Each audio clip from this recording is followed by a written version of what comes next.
Hello, Radhe Radhe, सत श्री अकाल, अस्सलाम वालेकुम। कैसे हैं आप लोग? बहुत बढ़िया, तैयारी बहुत अच्छी चल रही होगी, है ना? अब तो लास्ट डेज ही रह रहे हैं। आप लोगों ने ये कोटेशंस तो पढ़ी होगी कि समटाइम क्वेश्चंस आर कॉम्प्लिकेटेड। बहुत कई बार क्वेश्चंस हमारी लाइफ में, नॉट फॉर एग्जाम, लाइफ में भी क्वेश्चंस हमारे लिए कॉम्प्लिकेटेड होते हैं, बट उनका आंसर बहुत ज्यादा ईजी होता है। उसी तरीके से आप लोगों को अपने एग्जाम के डर को भी भगाना है। हाँ, मुझे पता है इस टाइम बच्चों के साथ दो चीजें तो चलती है। एक, हॉरर ड्रीम्स आते हैं कि हमारा रिजल्ट आ गया, टीचर सपने में दिखाई देते हैं, मार्क्स सपने में दिखाई देते हैं, है ना? रात को ढंग से नींद भी नहीं आती है। दूसरा क्या है कि किताब बंद करते तो ऐसा लगता है सब आता है, किताब खोलते तो ऐसा लगता है कि नहीं आता है। ठीक है, वो क्या, ये क्या है, ये क्या हो रहा है हमारे साथ? तो ये कुछ नहीं होता, ये सभी के साथ होता है। जब मैं भी अपने 10th ग्रेड में थी ना, तो मेरे साथ भी सेम यही प्रॉब्लम थी कि मुझे हॉरर ड्रीम्स आते थे। मुझे ऐसा लगता था कि मुझे कुछ नहीं आता। बट इस टाइम इंपॉर्टेंट क्या है? आपका कॉन्फिडेंस। अपने ऊपर कॉन्फिडेंस लाओ, अपनी तैयारी को कंस्टेंटली रखो, बूस्टअप करो। ठीक है, अपने आप को एनर्जेटिक फील करवाओ और डरो मत, बिल्कुल भी मत डरो। Exam is just a exam, और ये आपकी लाइफ का सबसे बढ़िया बेहतरीन एग्जाम भी होगा, क्योंकि ये सिर्फ एग्जाम है। और अपने मन में ऐसा सोचकर चलो कि यार हम देखो कितने जीनियस है, हम लोग तो 5-5 6 सब्जेक्ट पढ़ते हैं और पेपर बनाने वाला जस्ट एक ही सब्जेक्ट पढ़ेगा, एक ही सब्जेक्ट पढ़ाएगा और एक ही का पेपर बनाएगा, है ना? हम लोग ज्यादा स्मार्ट है। तो अपने आप को स्मार्ट समझो और स्मार्ट तरीके से पढ़ाई करो और स्मार्ट तरीके से अपनी तैयारी को बिल्कुल बूस्ट लेवल पर लेकर जाओ। ठीक है, बिल्कुल भी नहीं डरना है। आई होप आप लोगों को बढ़िया मोटिवेशन मिल गया होगा। हम लोग आपके साथ है, आपका हौसला बढ़ाने के लिए है, बिल्कुल भी डरने की जरूरत नहीं है। आज हम लोग अपने 10 इंपॉर्टेंट क्वेश्चंस की सीरीज स्टार्ट करने वाले हैं। टिल एग्जाम तक मैं आप लोगों को टॉप 10 जो है क्वेश्चंस आपको डेली कराऊंगी, जिससे कि आप लोगों की जो तैयारी है वो आपको बिल्कुल भी क्या बोलते हैं, आपकी तैयारियों में इनहेंस कर दे, आपकी तैयारी को बढ़ा दे, इंक्रीज कर दे। आपको बिल्कुल भी ना लो कॉन्फिडेंस फील ना हो regarding to maths. I hope आप लोगों को ये वीडियो बहुत अच्छी लगेगी। ट्रस्ट मी गाइस, ये वीडियो आपके लिए बहुत ज्यादा हेल्पफुल होने वाली है, क्योंकि हम लोग ज्यादा लंबी वीडियो नहीं बनाएंगे। हम 10-12 क्वेश्चन डेली किया करेंगे एंड इट इज इनफ। हम वही क्वेश्चन करेंगे जो बोर्ड में आ सकते हैं। ठीक है, तो इसलिए वीडियो को पूरा जरूर देखना एंड मैं आपको 100% एश्योरेशन देती हूँ कि जरूर जरूर ये वीडियो आप लोगों के लिए बहुत ज्यादा हेल्पफुल होने वाली है। ठीक है, तो चलो अपनी वीडियो को स्टार्ट करते हैं विदाउट एनी टाइम वेस्ट। तो this is your first question और बहुत इजी क्वेश्चन है। और एक चीज मैं आप लोगों को ये बताना चाहती हूँ कि भाई जब भी आप लोग मैथ्स खोलकर बैठो तो सीधा हार्ड क्वेश्चन पे मत जाया करो, पहले इजी क्वेश्चन को सॉल्व करा करो। हार्ड वाले जो हाई वेटेज के चैप्टर्स है या जो आपको हार्ड लगते हैं उनसे भागो मत कि यार हार्ड को छोड़ देते हैं, चलो आसान आसान कर लेते हैं। नहीं, पहले वो जो हार्ड चैप्टर है उनमें से भी आप लोग पहले जो है ना आसान क्वेश्चन को करो, कि जिससे आप लोगों को कॉन्फिडेंस मिले। ठीक है, उसके बाद आप लोग किसे शुरू करोगे, थोड़ा टफ, फिर उससे टफ क्वेश्चंस को करने की कोशिश करोगे। जैसे कि आज मैं वीडियो में स्टार्ट करने वाली हूँ, पहले हम आसान आसान क्वेश्चन करेंगे, फिर थोड़े लेवल्स पे आएंगे। ठीक है, और दूसरी चीज मैं ये कि जब मैं अपनी 10th क्लास में थी ना और मुझे कोई मैथ्स का क्वेश्चन सॉल्व नहीं होता था, तो फिर मैं उस क्वेश्चन से लड़ाई करती थी। अरे बदतमीज, तू अपने आप में ज्यादा इतरा रहा है कि तू ये सोच रहा है कि ओ तू हमसे सॉल्व नहीं हो पाएगा, देख अब हम तुझे सॉल्व करके ही दिखाएंगे। तो अपने अंदर ना ये कॉन्फिडेंस होना चाहिए कि नहीं यार, ये क्वेश्चन क्या चीज है जिसने हमारी नींद हराम कर दी, हमें इसकी नींद हराम करनी है। तो चलो बढ़ते अपने फर्स्ट क्वेश्चन पे। कह रहा है 2 पॉइंट्स की डिस्टेंस, आपको 2 पॉइंट दिए हैं, a cos theta b sin theta. ठीक है, 0 और 0, a sin theta minus b cos theta. तो आप लोगों के पास 2 पॉइंट्स दिए हैं, आपको क्या निकालनी है, डिस्टेंस। कौन से चैप्टर से है, कोऑर्डिनेट ज्योमेट्री से। ठीक है, डिस्टेंस फॉर्मूला क्या होता है, क्या होता है डिस्टेंस फॉर्मूला? सबसे पहले हमें यहाँ पे फॉर्मूले पुट करने होते हैं, जरूर लिखने चाहिए एग्जाम में। क्या फॉर्मूला होता है, x2 माइनस x1, आगे पीछे ले लो कोई फर्क नहीं पड़ता, प्लस y2 माइनस y1 का स्क्वायर। ठीक है, डालो 0 क्या बोलते हैं, 0 minus a cos theta plus b sin theta का होल स्क्वायर। ठीक है। उसके बाद प्लस y2 क्या है, y2 आपका है a sine theta minus b cos theta minus 0 का होल स्क्वायर। ठीक है, ये आ गया। ठीक, ये आ गया। अब इसका होल स्क्वायर खोलो, ये तो 0 हो जाएगा। इसका होल स्क्वायर खोले। याद रखना सबसे बड़ी मिस्टेक, मैं यहाँ पे मिस्टेक भी बताती जाऊंगी। बच्चे क्या करते हैं, a प्लस बी का समथिंग होल स्क्वायर दिया हुआ है, मतलब आपको फॉर्मूला पता है A square plus B square plus 2ab होता है, आई नो। बट अगर आपको ऐसे दिया हुआ है ना, a cos theta plus b sin theta दिया है और इसका होल स्क्वायर करते हैं, तो मुझे पता है, मैं रोज देखती हूँ 60% बच्चा इसको क्या लिखेगा, a cos square theta plus b square sine square theta, खत्म, एंड गेम, खत्म हो गया उसका, मतलब वो यहाँ पे आके इसको सोचता हो गया। नहीं भाई, ये होल स्क्वायर है। प्लीज अलजेब्रिक आइडेंटिटीज पे जरूर ध्यान देना, ये एक होल स्क्वायर है, ये इसके ऊपर क्या आएगा, एक होल स्क्वायर आएगा। तो आपको पूरा होल स्क्वायर में इसको खोलना है, क्या, 2a cos theta plus b, sorry 2a cos theta b sin theta. ठीक है, उसी तरीके से आप इसको खोलोगे, क्योंकि 0 तो 0 हो जाएगा। इसको आपने खोला, प्लस लगा दो a square sine square theta minus b square cos square theta. ठीक है, वो sorry plus minus 2a cos theta b sin theta, ऐसा कुछ आ गया आप लोगों का। और ये आपका किस में चल रहा है, अंडर रूट में चल रहा है, इससे ये कैंसिल हो जाएगा।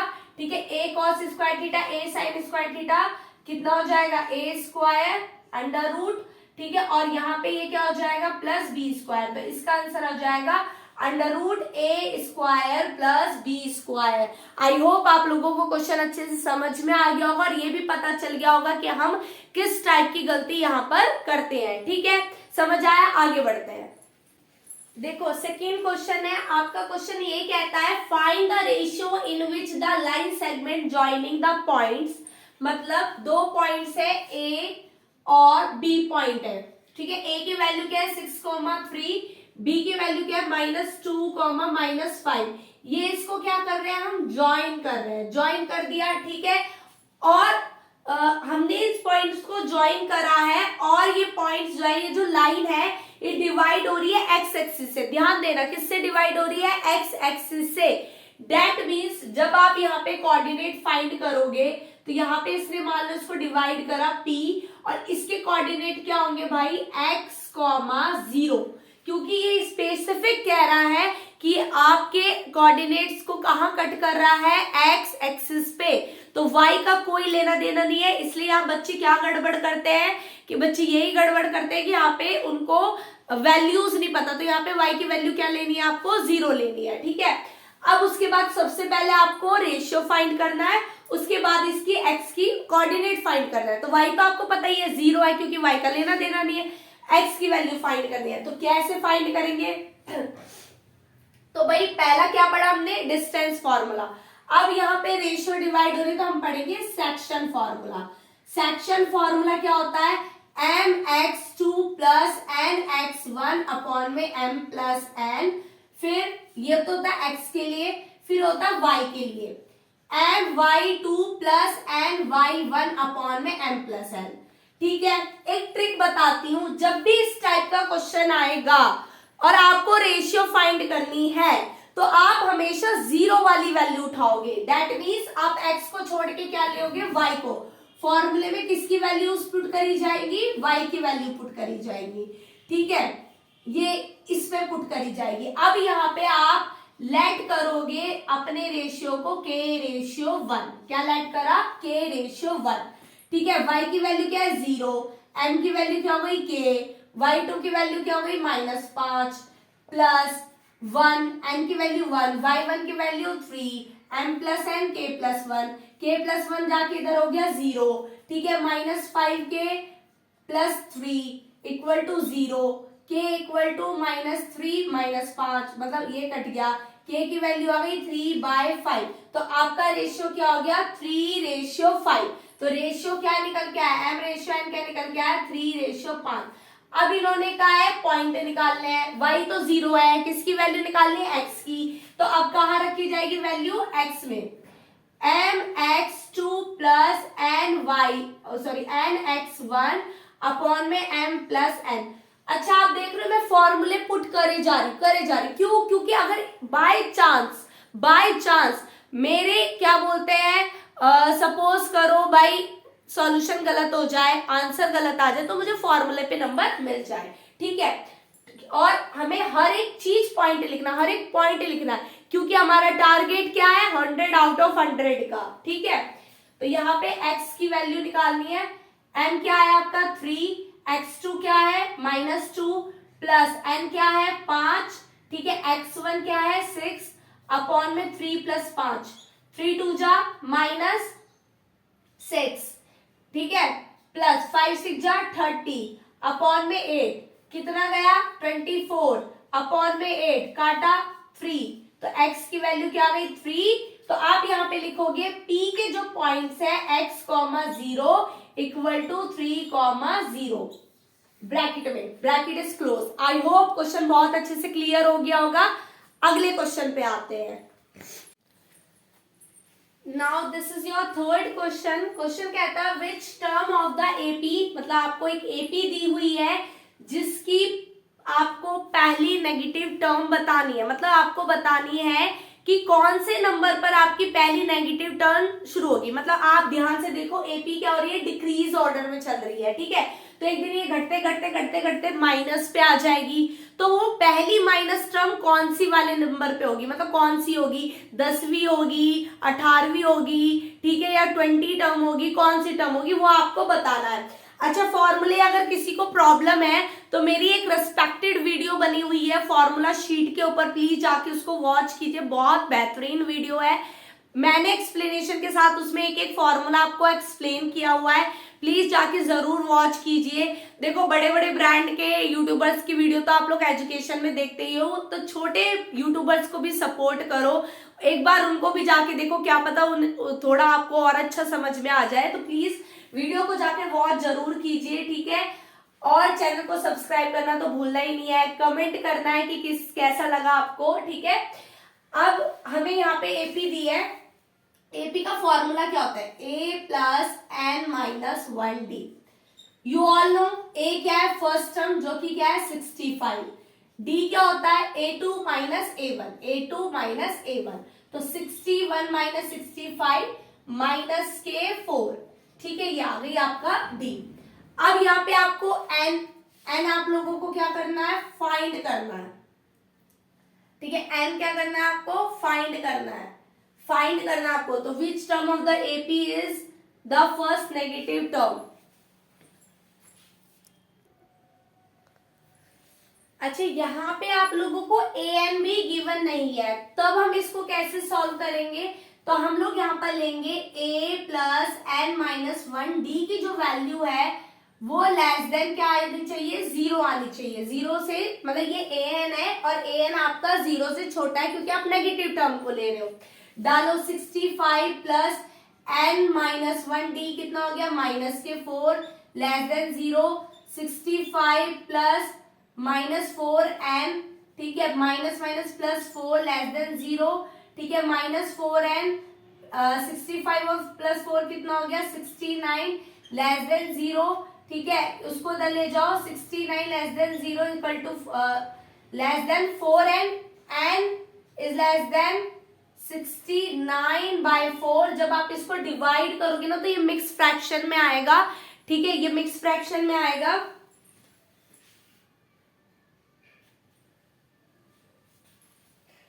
तो ये आपका मिक्स फ्रैक्शन, जब हम पता है इसको इधर ले जाते हैं ना तो ये वाला साइन जो है ना चेंज हो जाता है, ठीक है, मिक्स फ्रैक्शन में आएगा, क्या आएगा, n इज ग्रेटर देन 17 1/4। तो अब आप ये मिक्स फ्रैक्शन में आया, मिक्स फ्रैक्शन में तो टर्म होती नहीं है एपी में, तो हम इसको लिख देंगे n इज इक्वल टू 18। तो 18वीं जो टर्म होगी वो हमारी पहली नेगेटिव टर्म कहलाएगी। आई होप क्वेश्चन समझ में आ गया होगा। ध्यान क्या देना है, यहाँ पर हमारे पास ए एन भी नहीं था और उसने कहा था कि ए एन की वैल्यू जो है वो लेस देन 0 है, तो हमने लेस देन 0 रख दी। जब हम इस वैल्यू को उधर ले जाएंगे तो ये वाला जो साइन है ये क्या हो जाएगा, इंटरचेंज हो जाएगा। कैसा हो जाएगा, इंटरचेंज हो जाएगा, ठीक है, साइन क्या हो जाता है, इंटरचेंज हो जाता है। आई होप क्वेश्चन समझ आ गया होगा। अगला क्वेश्चन करते हैं। ये एपी का ही नेक्स्ट क्वेश्चन है और बहुत ज्यादा इंपॉर्टेंट क्वेश्चन है, बहुत ज्यादा इंपॉर्टेंट, बहुत ज्यादा कंफ्यूजिंग भी है। मैं देखती हूँ बच्चे कई बार इस क्वेश्चन पे मिस्टेक करते हैं, इसलिए स्पेशली मैंने इस क्वेश्चन को लिया है, कराया है। कह रहा है पहली एन टर्म्स का आपको सम दिया हुआ है। क्या सम दिया हुआ है?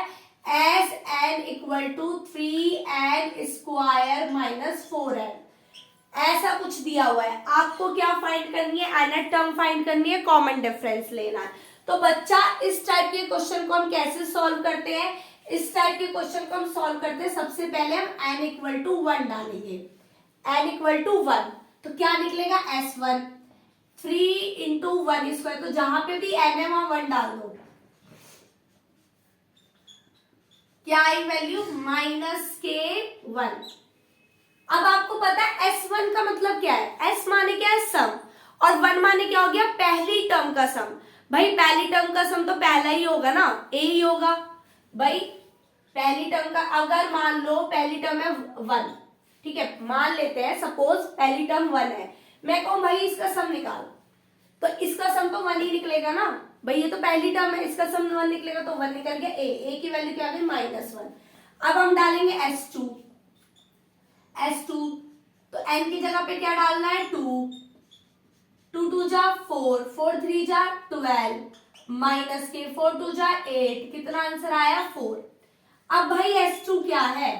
S2 क्या है? यहाँ पे मान लो मैंने डाल दिया 3, मैं कहूं S2 निकालो। S2 क्या होता है? दो संख्याओं का सम, इनका सम 1 + 3 है ना, इसका सम होगा। तो S2 क्या होगा? A1 + A2। अब बच्चे गड़बड़ क्या करते हैं, ये याद रहता है उनको ये A है, इसको A2 ले लेता है। भाई ये A2 नहीं है, ये S2 है। S2 माने दो संख्याओं का सम, S2 माने दो संख्याओं का सम। तो A1 + A2, A1 क्या है? -1, A2 क्या है? +4, सॉरी A2 ही तो फाइंड करना है। S2 क्या है? 4, ये इधर गया, A2 की वैल्यू आ गई 5, A2 की वैल्यू आ गई 5। ठीक है, ये समझ में आ गए? यही बस यही काम करना है आपको, S1 और S2 डालना है। A2 की वैल्यू आ गई 5। इस अब A2 से क्या होगा? D निकलेगा, D A2 minus A1, 5 minus -1, तो 5 + 1 = 6। D की वैल्यू आ गई 6, तो कॉमन डिफरेंस तो फाइंड हो गया। अब मुझे निकालनी है nth टर्म। nth टर्म का मतलब होता है कि आपके पास n की वैल्यू नहीं होती। nth टर्म का मतलब होता है आपके पास n की वैल्यू नहीं होती, आपका जो आंसर है वो n की ही फॉर्म में आता है। ठीक है, तो an = a + n - 1d। a कितना आ गया था? -1, n - 1 6, -1 6n - 6 -7 + 6n, ये आ गया आपका an। ये क्या आ गया आपका? an। आई होप बहुत अच्छे से क्वेश्चन क्लियर हो गया होगा, क्लैरिफिकेशन बढ़िया तरीके से हो गई होगी, है ना बच्चा? समझ आ रहा होगा बढ़िया तरीके से। ठीक है, चलो आगे बढ़ते हैं। क्वेश्चन पढ़ो। A circle touches the side of BC of A triangle ABC at a point of P। देखो फिगर नहीं होता है, सपोज करो फिगर नहीं दिया इस क्वेश्चन में, तो क्या बोला है बेटा आपको? बोला एक सर्कल है, ये सर्कल है और उसकी और एक ट्राइंगल है ABC, उसकी BC साइड जो है वो टच कर रही है P पर। ठीक है, तो ABC को बना लो, ये A है, ये B है, ये C है। उसके बाद वो कह रहा है AB और AC को प्रोड्यूस कर दिया गया Q एंड R। AB और BC को काम प्रोड्यूस कर दिया गया Q एंड R पे, इस तरीके से। तो ये Q है, ये आपका क्या है? R है। ठीक है, इस तरीके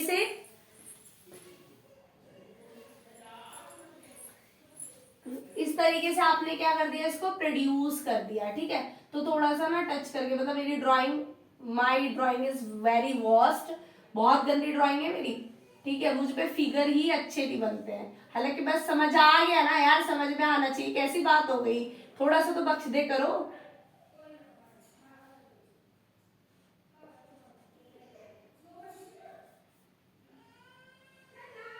मेन मुद्दा ये है कि समझ आना चाहिए। ड्राइंग का या मेरा कंपटीशन नहीं हो रहा है, ठीक है, बहुत गंदी ड्राइंग है मेरी। ठीक है, तो आपका एक ट्राइंगल था, उसकी बीसी साइड सर्कल को टच कर रही है और ऐसा कुछ आपका फिगर बन गया। अब वो क्वेश्चन क्या कह रहा है, क्वेश्चन पे आते हैं। क्वेश्चन ये कह रहा है कि ए क्यू जो है वो हाफ ऑफ पेरीमीटर के बराबर है और ये है। भाई कैसे करें इस क्वेश्चन को, हमने तो एनसीईआरटी में नहीं देखा ये, है ना, यही माइंड में यही आता ना, देखते यार कैसे होगा, एनसीईआरटी में तो देखा नहीं यार। एनसीईआरटी में क्या पढ़ा आपने, क्या पढ़ा था सर्कल में, सर्कल में पढ़ा था कि कोड्स जो है वो इक्वल्स होती है, ठीक है। तो बस कोडों को लिखो पहले, A Q is equal to A R, ठीक है, फिर B Q is equal to B P, ठीक है, उसके बाद C P equal to C Q, ठीक है, वो सॉरी सी आर, यहां लिख लो C P equal to C R, भाई ऐसे लिखे, बीपी के नीचे पी लिख लिया। अब लिख दिया, अब क्या करें, चलो कोड ही तो पड़ी थी, अब क्या करें भाई, अब प्रूफ पे जाओ। क्या प्रूव करना है, पेरीमीटर ऑफ एबीसी के इक्वल ये प्रूव करना है, तो पेरीमीटर ऑफ एबीसी ही लिखो आप, पेरीमीटर प्रूफ पे ही जाओ, perimeter of A B C, A B plus B C plus A C, ठीक है, ये हो गया A B plus B C plus A C. अब क्या करा जाए भाई, अब ए बी और बी सी को आप क्या लिख सकते हो, B P plus C P, A C को ए सी रहने दो, A B plus B P. अब क्या करना है, आपको ए क्यू लाना है, आपको लाना ए क्यू है, तो A B plus B P plus C P plus A C. अब बीपी किसके इक्वल है, बीपी किसके इक्वल है, ए क्यू के, सॉरी बी क्यू के, बी क्यू के इक्वल है A B plus B Q. ये सी पी किसके इक्वल है, सी आर के, ए सी प्लस सी आर। तो ये मिलके बना ए क्यू, ये मिलके बना ए आर। अब ए आर तो हमें चाहिए नहीं, हमें चाहिए A Q, A Q A R किसके बराबर है, ए क्यू के, A Q plus A Q, तो कितना हो गया, ट्वाइस ऑफ ए क्यू। तो ये इक्वल आ गया, इस 2 को नीचे ले जाओ, half of perimeter of A B C is equals to A Q, आपका इक्वल आ गया। आई होप क्वेश्चन समझ आ गया होगा, बहुत बेहतरीन। अटेम्प्ट करने का यही तरीका होता है कि आप ये देखो ये किससे रिलेटेड आया, कौन से चैप्टर से रिलेटेड आया, फलाने चैप्टर से आया, उसमें क्या क्या सीखा, ये सीखा, थोड़ा सा उसे लिखा दो, थोड़ा सा जुगाड़बाजी करो और सॉल्व कर लो, ठीक है, आगे समझ में, बहुत बढ़िया। तो ये आपका अगला क्वेश्चन है, ये एनसीईआरटी का एग्जाम्पल क्वेश्चन है, बहुत इंपॉर्टेंट क्वेश्चन है, मतलब एनसीईआरटी तो आपको करनी है ना, और उसके एग्जाम्पल भी बहुत अच्छे से करने हैं। ये वाला जो एनसीईआरटी का क्वेश्चन है इंपॉर्टेंट है, सर्कल में ना गिने चुने क्वेश्चन आते हैं, गिने चुने ही टाइप के क्वेश्चन आते हैं, और ये वाला बहुत ज्यादा फेवरेट रहा है बोर्ड का। अब इसमें क्या कह रहा है, 2 टेंजेंट्स है आपके पास टीपी और टीक्यू, ठीक है, वो एक सर्कल ड्रॉ हो रहा है सेंटर ओ से, एक्सटर्नल पॉइंट 2, और आपको प्रूव करना है कि जो पी टी क्यू एंगल है वो ट्वाइस है ओ पी क्यू के, मतलब आपको इस वाले एंगल को ट्वाइस प्रूव करना है इस एंगल के, ठीक है, ये प्रूव करना है। तो यहां से मैं ड्रॉ कर देती हूँ, ड्रॉ कर दिया। अब लेट करेंगे, मैंने लेट करा, let angle O P Q को क्या माना मैंने, थीटा, थीटा माना, और एंगल टी पी ओ क्या है भाई, 90 डिग्री का है। आप लोगों को पता है कि सर्कल में रेडियस जब टेंजेंट को टच करती है, रेडियस जब टेंजेंट को टच करती है तो वो कितने डिग्री का एंगल फॉर्म करती है, 90 डिग्री का। मतलब ये आपका सर्कल है, ये आपकी टेंजेंट है, ये सेंटर है, तो यहां से रेडियस टच करेगी तो कितने डिग्री का बनाएगा, 90 डिग्री का। तो ये पूरा एंगल हो गया 90 डिग्री। तो टीपी क्यू को मैं क्या लिख सकती हूँ, मैं लिख सकती हूँ angle TP Q, sorry TP O आना था, TP Q plus angle O P Q is equal to 90 degree, ठीक है। ओपी क्यू को मैंने क्या माना है, थीटा, तो टीपी क्यू की वैल्यू क्या आ गई, टीपी क्यू 90, टीपी क्यू की वैल्यू आ जाती है आपकी 90 माइनस थीटा, क्या वैल्यू आ गई, 90 माइनस थीटा, मतलब ये वैल्यू आ गई आपकी 90 माइनस थीटा, ठीक है।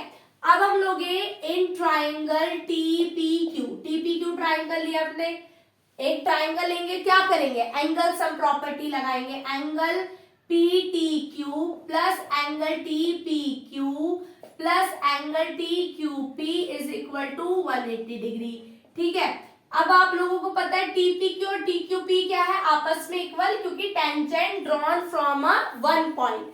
इस चैप्टर में हमने यही तो पढ़ा है कि जब एक पॉइंट से किसी भी सर्कल पे दो टेंजेंट ड्रॉ होती है तो वो दोनों टेंजेंट आपस में क्या होती है, इक्वल होती है। ठीक है, तो ये पढ़ा है। तो PTQ और ये दोनों आपस में क्या आ जाएंगे, इक्वल। तो हम इसको लिखते हैं ट्वाइस ऑफ TPQ। ठीक है, इज इक्वल टू 180 डिग्री। और रीजन लिखेंगे TP is equal to TQ। क्या रीजन लिखेंगे, TP is equal to TQ। तो PTQ, अब इसकी वैल्यू क्या है, twice of 90 minus theta is equal to 180 degree. ठीक है, PTQ इज इक्वल टू हो जाएगा 180 minus 2 theta is equal to 180। 180 से 180 कैंसिल। ठीक है, angle PTQ is equal to twice of theta. ठीक है, ट्वाइस ऑफ थीटा को हमने क्या माना है, ट्वाइस थीटा को क्या माना है, OPQ। तो जो आपने प्रूव करना था वो आ गया ना, वो आ गया। ठीक है, हेंस प्रूफ। देखो कितना बेहतरीन और कितना इजी क्वेश्चन है। प्लीज कंसेप्ट को समझो, अपना कंसेप्ट क्लियर रखो। तैयारी आपने 100 की करनी है, 150 क्वेश्चन की कर रही हो, कोई फर्क नहीं पड़ता, कंसेप्ट क्लियर करो। ठीक है, कंसेप्ट अगर क्लियर है ना तो क्वेश्चन यू मिनटों में सॉल्व हो जाएंगे। ठीक है, आई होप समझ आ गया होगा। अगला क्वेश्चन करते हैं। अब आप लोगों के पास एक क्वेश्चन है, ट्राइंगल का क्वेश्चन है, फिगर से ही समझ में आ गया होगा। DE जो है वो BC के पैरेलल है और आपको यहाँ पर x की वैल्यू फाइंड करनी है। ठीक है, तो अब यहाँ पे क्या है, ये लाइन इस लाइन के पैरेलल है, इसने इसको रेशियो में डिवाइड कर दिया। तो हम यहाँ पे क्या अप्लाई करेंगे, BPT। क्या लगाएंगे, BPT। BPT के लिए मैंने एक स्पेसिफिक वीडियो बनाई हुई है, प्लीज उसको जाकर वॉच कीजिए। आपको एक बार देखते ही वो BPT बहुत अच्छे से याद हो जाएगी। ठीक है, अब BPT बनाई है तो BPT ने क्या कहा था कि भाई जब कोई दो लाइन आपस में पैरेलल है तो वो रेशियोज में क्या कर देती है, डिवाइड कर देती है। तो ये डिवाइड कर दिया। ठीक है, AD की वैल्यू x है, BD की value x minus 2, x plus 2 upon में x माइनस 1। अब क्या करेंगे, क्रॉस मल्टीप्लाई, x माइनस 1, ठीक है, equal to x minus 2, x plus 2। ये बन गया एक्स स्क्वायर माइनस एक्स, ये बन गया एक्स स्क्वायर माइनस 2 का स्क्वायर 4। ठीक है, एक्स स्क्वायर से एक्स स्क्वायर क्या हो गया, cancel. Minus X equal to minus 4 cut गया, एक्स इक्वल टू कितना आ जाएगा, 4। देखो ये भी ट्राइंगल का क्वेश्चन है ना। अब आप इस क्वेश्चन को देखकर कहोगे यार अभी तो समझाया मैम ने, इतने आसान क्वेश्चन को दो दो बार समझाने की क्या जरूरत है। सॉरी अगर आप लोगों को एक छोटे से बच्चे की आवाज आ रही हो, तो ये मेरा बेटा है और देखो मैं कितने बिजी शेड्यूल से कैसे कैसे आप लोगों की वीडियो को बनाती हूँ और कैसे कैसे ये मुझे डिस्टर्ब करता है। अब ये वैसा क्वेश्चन नहीं है। ठीक है, इसमें क्या है, आपको क्या निकालना है, ध्यान से देखो, आपको DE निकालना है। तो भाई जब भी आपको ये बीच की पैरेलल लाइंस की वैल्यू निकालने के लिए आए ना, तो कभी भी BPT मत लगाना, क्योंकि BPT साइड के रेशियो की बात करती है। यह आपको पैरेलल को फाइंड करना है। तो फिर क्या अप्लाई करेंगे, अब देखो याद नहीं आया पेपर में, भाई क्या अप्लाई करें। हम लोगों ने दो ही तो एक्सरसाइज पढ़ी, एक BPT पढ़ी, एक सिमिलैरिटी पढ़ी। BPT लगेगी नहीं तो हमें कहाँ स्विच करना है, सिमिलैरिटी पर। तो सिमिलर प्रूव कर देंगे, ABC ट्राइंगल को सिमिलर प्रूव कर देंगे ट्राइंगल ADE के। कैसे, एंगल A क्या था, कॉमन था।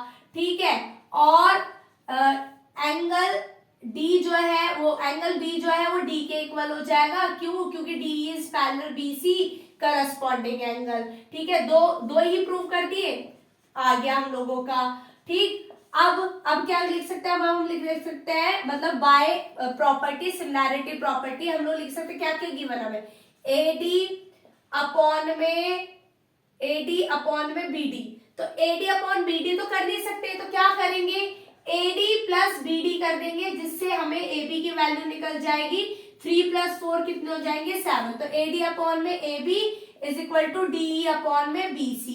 तो AD कितना है भाई, 3, AB कितना है आपके पास, 7, DE आपको फाइंड करना है, BC कितना है आपके पास, 14।